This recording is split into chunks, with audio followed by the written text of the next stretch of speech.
మనం పెదవులతో దేవుని మహిమపరిచాం, ఇంకా మన సత్క్రియల ద్వారా దేవుని మహిమపరిచాం, మనం బహుగా ఫలించుట ద్వారా దేవునికి మహిమ కలిగింది, మన ఐక్యత భావం దేవునికి మహిమ కలుగజేశారు.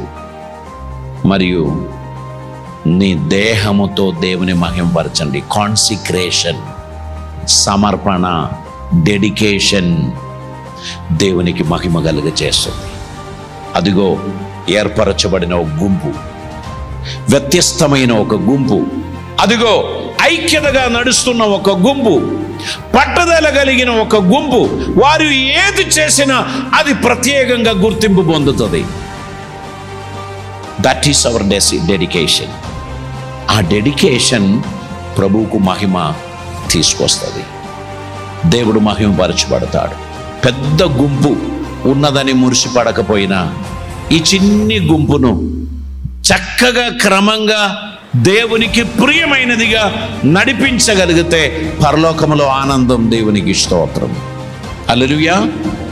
ఉన్న ప్రజలు దేవుని ప్రేమించుచున్న వారై ఉండాలి, దేవుని చిత్తం నెరవేర్చుచున్న వారై ఉండాలి, వారు శిష్యులైన వారిగా ఉండాలి అని దేవుడు కోరుచున్నారు.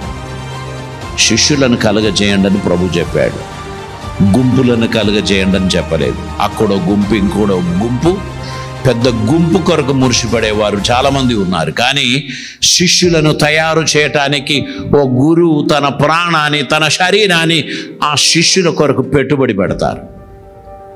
హల్లెలూయా. శిష్యులకు ఎవరికి గురువు అందుబాటులో ఉండడు. గురువు ఇలా మాయమైపోయే వ్యక్తిగా ఉండే అది గురు శిష్య బంధం కాదు. గురువు శిష్యులు కలిసి నివసించాలి, కలిసి జీవించాలి, కష్ట సుఖాలు కలిసి పంచుకోవాలి. ఒకరినొకరు ఎంకరేజ్ చేయడానికి దేవుడు అనుగ్రహిస్తున్న ఆపర్చునిటీస్ వాటిని సద్వినియోగం చేసి తన మందతో పాటు నివసించువాడే కాపరి. ఇలా కనబడిపోయేవాడు కాపరి కాదు.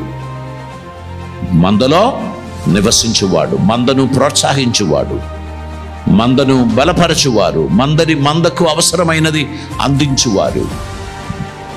కనుక ఈ సమయంలో దేవుని వాక్యం స్పష్టంగా చెప్పుచున్నారు, మీ డెడికేషన్, మీ దేహముతో జరిగించుచున్న క్రియలు అది దేవునికి మహిమ కలిగించాలని దేవుడు కోరుచున్నారు. దేవునికి స్తోత్రం.